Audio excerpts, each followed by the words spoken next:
बिस्मिल्लाहिर्रहमानिर्रहीम। पिछले वीडियो में हमने नेमेटोसिस्ट और इसके टाइप्स स्टार्ट किए थे।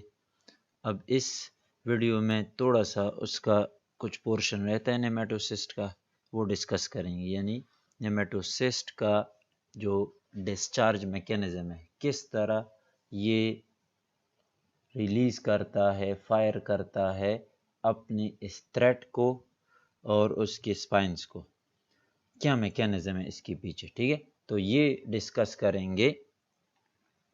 और फिर न्यूरो डेवलपमेंट ऑफ नेमेटोसिस डिस्कस करेंगे कि किस तरह ये डेवलप होता है, और फिर उसके मैकेनिज्म ऑफ टॉक्सिसिटी रेंज पढ़ेंगे कि कितना टॉक्सिक होता है एक नेमेटोसिस्ट, एक ह्यूमन के लिए या किसी दूसरे एनिमल के लिए। इसकी रेंज ऑफ टॉक्सिसिटी के बारे में थोड़ा पढ़ेंगे। तो टाइप्स हमने स्टार्ट किए थे, लास्ट में चंद मैंने जल्दी में करवाए थे, वो आप देखें। ठीक है, ओवरऑल हम टाइप्स को अगर थोड़ा सा रिव्यू करें तो हाइड्रा में अगर देखें तो 4 टाइप्स है। 3 मेन टाइप्स है, पेनेट्रेंट, वोल्वेंट और ग्लूटिनेंट्स। और ग्लूटिनेंट में फिर 2 सब टाइप्स है, स्टीरोलाइन यानी स्मॉल ग्लूटिनेंट और स्ट्रेप्टोलाइन लार्ज ग्लूटिनेंट्स। ये भी हमने पढ़ा था कि पेनेट्रेंट्स और वोल्वेंट ज़्यादातर प्रे यानी फूड वगैरह कैप्चर करने के लिए होते हैं, और स्टीरोलाइन और स्ट्रेप्टोलाइन यानी ग्लूटिनेंट जो है ये ज़्यादातर अटैचमेंट पर्पस के लिए यूज़ होते हैं।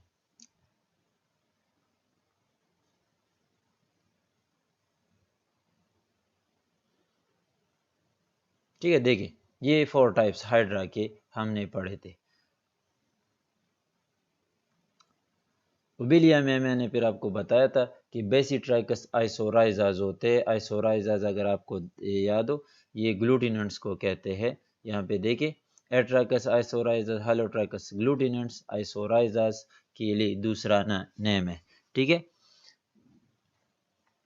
तो आइसोराइजाज में अंदर टाइप्स है, एट्राइकस आइसोराइजा, हालोट्राइकस आइसोराइजा, यानी जिस पे स्पाइंस ना हो, या स्पाइंस देखिए ना, इस आइसोराइजा पे यानी इस ग्लूटिनेंट के थ्रेड पे स्पाइंस है, बिल्कुल नहीं है।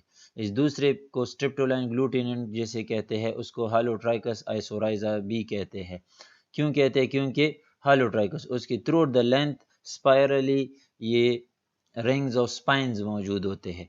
ये देखिए ना थ्रेड, ठीक है, इसमें देखिए ये तो स्पाइंस मौजूद होते हैं, इस वजह से हालोट्राइकस आइसोराइजा कहते हैं लार्ज ग्लूटिनेंट को।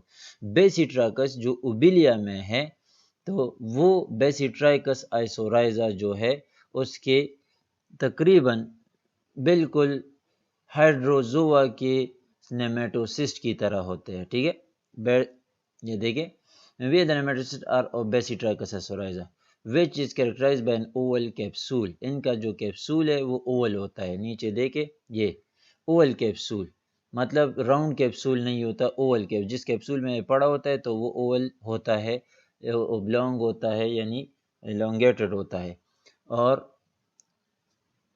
थ्रेड भी क्या होता है, कर्व्ड होता है स्लाइटली, और एलोंगेटेड थ्रेड होता है, और कोई नीडोसेल इसमें नहीं होता। सॉरी, ये मेट्राइडियम का है।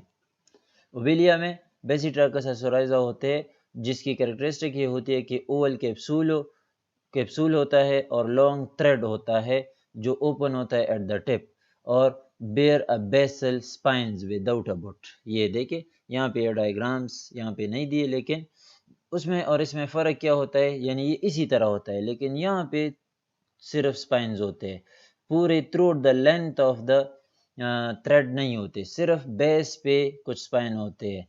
ठीक है, तो इसको हम बेसी ट्राइकस आइसोराइजा कहते हैं। बाकी बिल्कुल इसी तरह होता है, लेकिन सिर्फ बेस पे क्या होते हैं, कैप्सूल इस तरह ओवल होता है, और कैप्सूल ओवल होने के साथ साथ थ्रू द लेंथ तो स्पाइंस नहीं होते, ले सिर्फ बेस पे चंद होते हैं, तो इसको बेसिट्राइकस आइसोराइजास कहते हैं। ठीक है, बुट वगैरह नहीं होते, यानी ब्रॉडर रीजन नहीं होता इनकी तरह। ग्लूटिनेंट्स में बुट ज़्यादातर नहीं होता। ठीक है,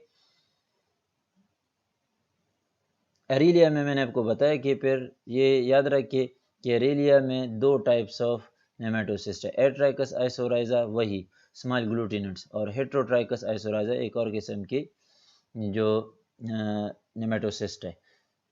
हेट्रोट्राइकस आइसोराइजा जिसे हम माइक्रोबेसिक यूरोटील नेमेटोसिस्ट कहते हैं, has small capsule, throat is open at its tip and covered by minute spines. The butt is short and its distal end bears unequal spines. Distal end पे unequal spine होते हैं, इस वजह से हेट्रोट्राइकस आइसोराइजास कहते हैं। हेट्रो मीन डिफरेंट, तो एक नेचर का नहीं होता, यानी ऊपर टिप पे अनइक्वल लेंथ के स्पाइन्स होते हैं। फिर मेट्राइडियम सियानिमोन की बात मैंने की थी आपको कि इसके अंदर जो है इनके जो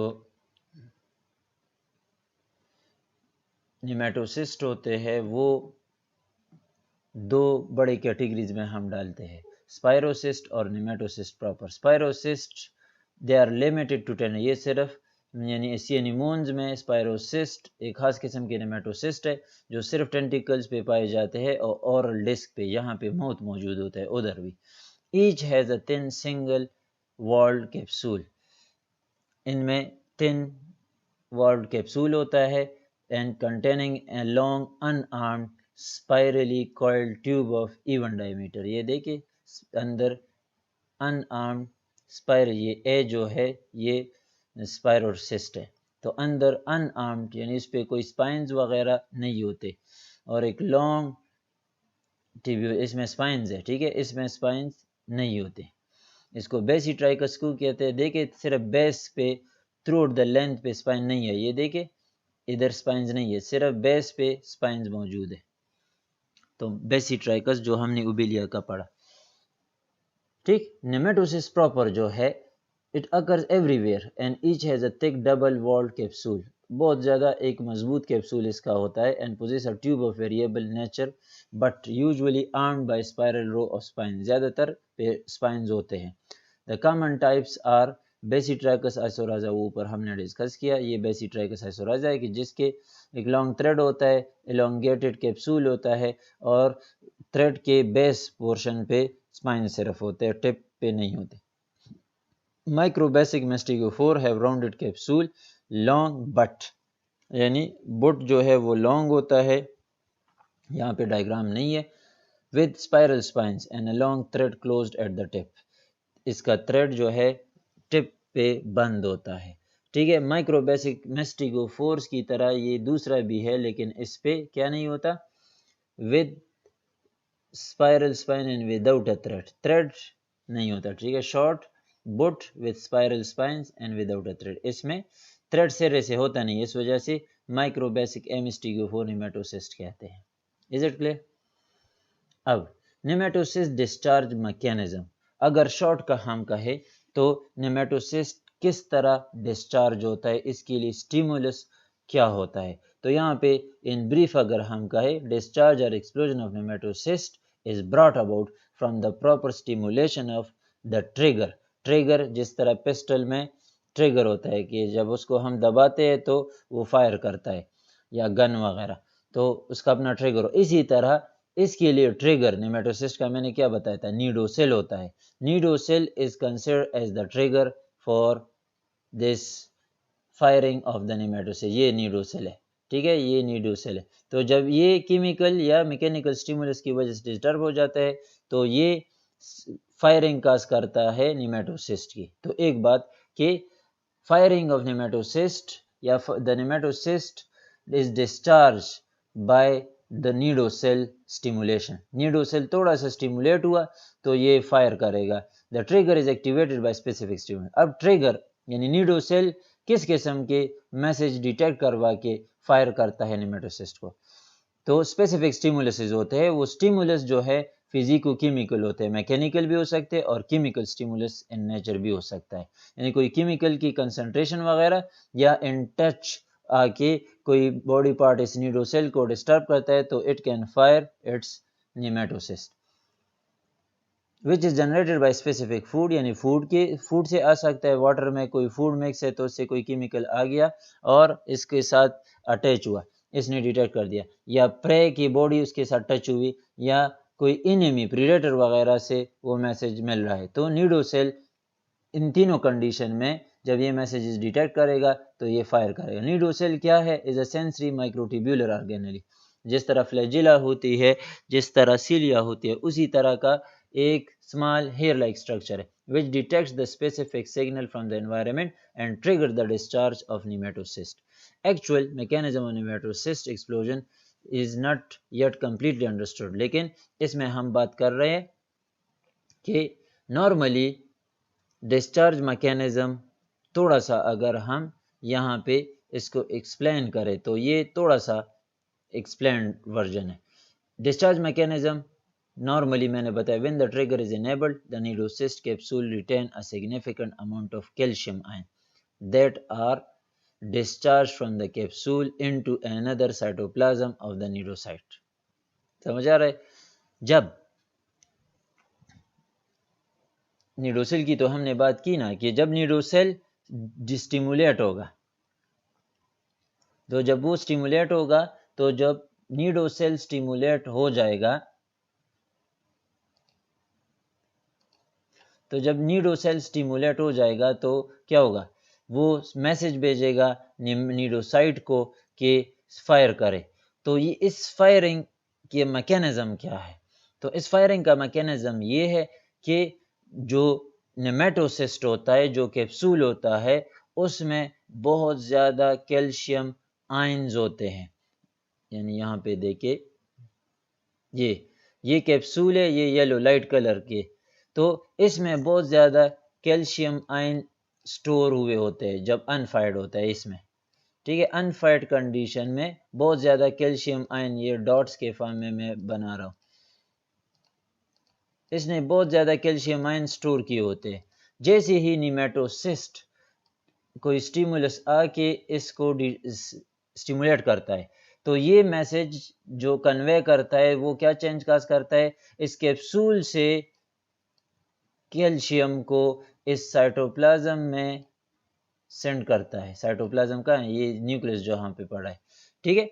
यानी ये इससे कैल्शियम आयन मूव करता है किसमें? इस डॉटेड जो साइटोप्लाज्म है इसमें आना शुरू हो जाते हैं, और ये बहुत रैपिड प्रोसेस होता है, एक स्ट्रॉन्ग ऑस्मोटिक प्रेशर काज करते हैं, और जब ये इतने ज़्यादा कैल्शियम को अचानक साइटोप्लाज्म में धकेलता है, इस कैप्सूल से लेकर आता है, तो वाटर इनफ्लक्स जनरेट होता है, बाहर से वाटर इनफ्लक्स जनरेट होता है, और वाटर इतने रैपिडली अंदर आता है, हाइड्रोस्टैटिक प्रेशर जनरेट होता है, तो हाइड्रोस्टैटिक प्रेशर की वजह से ये कैप्सूल स्क्वीज हो जाता है। ये कैप्सूल यानी प्रेशर आएगा ना साइटोप्लाज्म का अमाउंट ज़्यादा, तो जब वाटर ज़्यादा होगा तो कैप्सूल स्क्वीज होके इस पूरे थ्रेड वगैरह को, नेमेटोसिस्ट को फायर करते हैं बाहर की तरफ।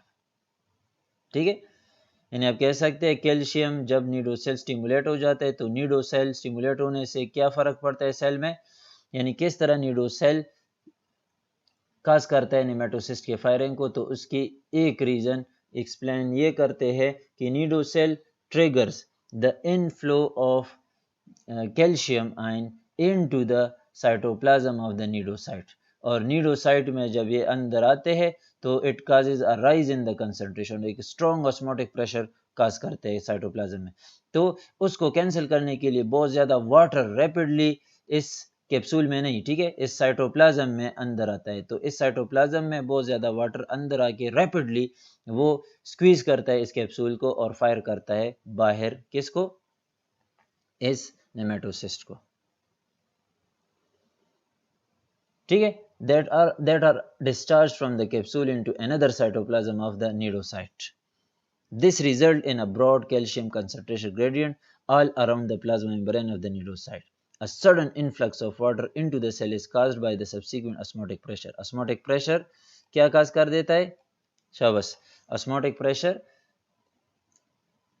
कैल्शियम की entry from the capsule into the cytoplasm of the cnidocyte occur होता है, और इस वजह ऑस्मोटिक प्रेशर को कैंसिल करने के लिए वाटर इनफ्लक्स अकर होता है।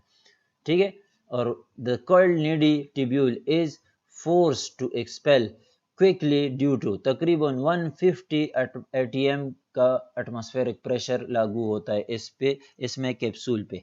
तो ये बहुत एक बड़ा इम्पोर्टेंट रीजन है कि 150 एटमॉस्फेयर यानी बहुत रिकॉर्ड वैल्यू है एटमॉस्फेरिक प्रेशर।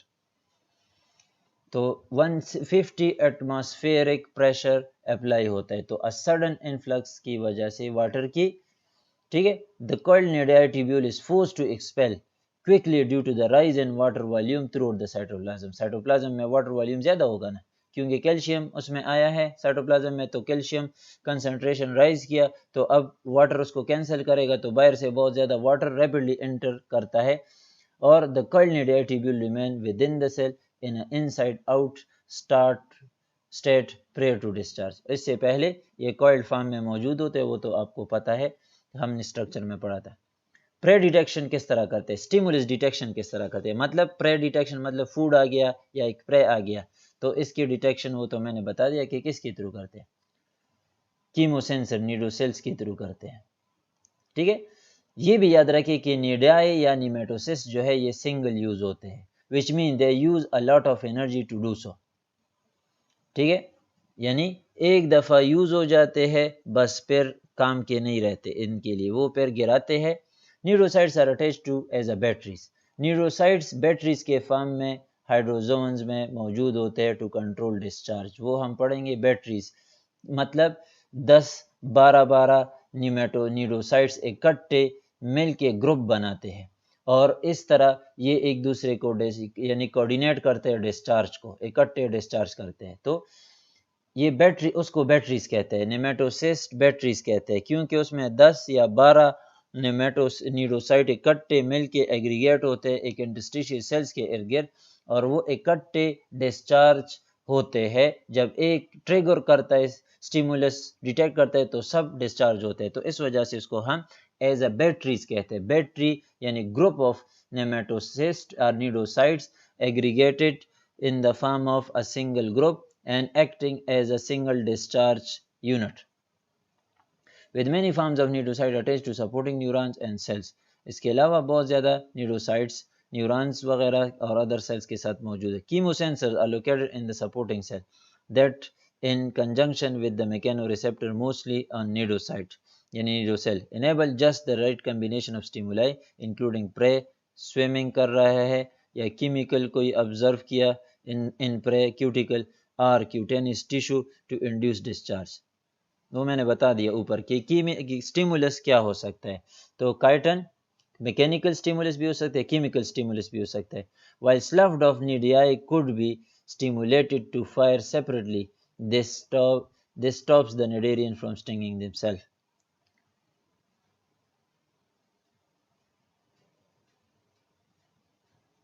क्लियर हुआ? तो ये प्रे डिटेक्शन किस तरह होती है वो मैंने आपको बताया, कोई केमिकल वो प्रे रिलीज कर रहा है या उसके काइटिन पे हास केमिकल है उसकी वजह से, या वो प्रे आके इन कांटेक्ट आया न्यूरोसेल के साथ, या प्रे स्विम कर रहा है उसने वाटर के डिस्टर्बेंस जो काज किए तो उसकी वजह से भी न्यूरोसेल स्टिमुलेट हो सकता है और पूरे नेमेटोसिस्ट को फायर कर सकता है,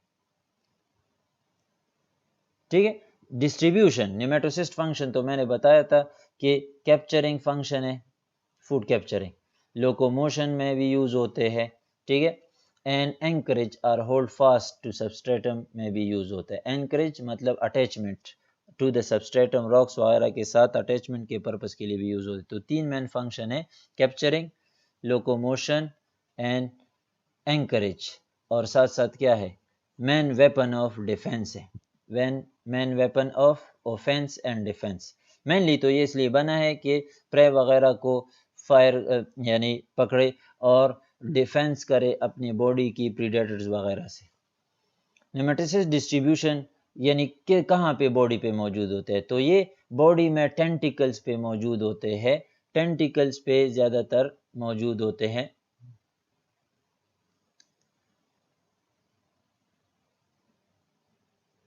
ये आप देख सकते हैं टेंटिकल्स पे आपको ज़्यादातर मिलेंगे नेमेटोसिस्ट। ये नेमेटोसिस्ट के नंबर यहाँ पे ये देखिए, ये बैटरीज नज़र आ रहे हैं, ये रेज रीजन जो है ये बैटरीज है ऑफ नेमेटोसिस्ट। तो पूरे बॉडी पे नेमेटोसिस्ट नॉर्मली मौजूद होते हैं, लेकिन टेंटिकल्स पे बहुत ज़्यादा तादाद में होते हैं, कंसंट्रेशन इनकी उधर ज़्यादा होती है नंबर। ठीक है, तो the nematocyst occur scattered mostly singly through out the epidermis, यानी अलग-अलग भी होते हैं, लेकिन ज़्यादातर सिंसेंट्रेट में अलग-अलग होते हैं। But they are specially abundant on tentacle, ज़्यादातर ये टेंटिकल में अबंडेंट होते हैं। Where they are grouped on a big interstitial cells, और वहाँ पे ये एक लार्ज इंटरस्टिशियल सेल्स के इर्द गिर्द एक ग्रुप बनाते हैं। Where they appear knob like surface, अभी मैंने ट्यूबरकल दाने से बाहर से दिखाई देते हैं, उसको बैटरीज कहते हैं, मिनिएचर बैटरीज। और वो बैटरी क्या होते हैं? A battery consist of 1 or 2 large nematocyst surrounded by 10 to 12 smaller once, यानी बैटरीज में 10 से 12 स्मॉल नेमेटोसिस्ट होते हैं, और इस 10 से 12 स्मॉल नेमेटोसिस्ट के सेंटर में 2 लार्ज या एक लार्ज नेमेटोसिस्ट होते हैं, यानी पेनेट्रेंट होता है। All enclose within a single epitheliomuscular cell, और वो सब यानी ये 10-12 स्मॉल जो इर्द गिर्द मौजूद होते हैं एक लार्ज नेमेटोसिस्ट के, ये इनसर्कल्ड होते हैं एपिथेलियोमस्कुलर सेल के इर्द गिर्द। एपिथेलियोमस्कुलर सेल इसके इर्द गिर्द लिपटा होता है, तो एक ग्रुप बनाया होता है जिसको हम क्या कहते हैं? बैटरीज कहते हैं। तो ये तो डिस्ट्रीब्यूशन था। डेवलपमेंट किस तरह होती है? तो नेमेटोसिस्ट या नीडोसाइट डेवलप होता है इंटरस्टिशियल सेल से। ठीक है, cnidocytes are single use cell that must be replaced on a regular basis during an animal life with various mode of renewal depending on the species.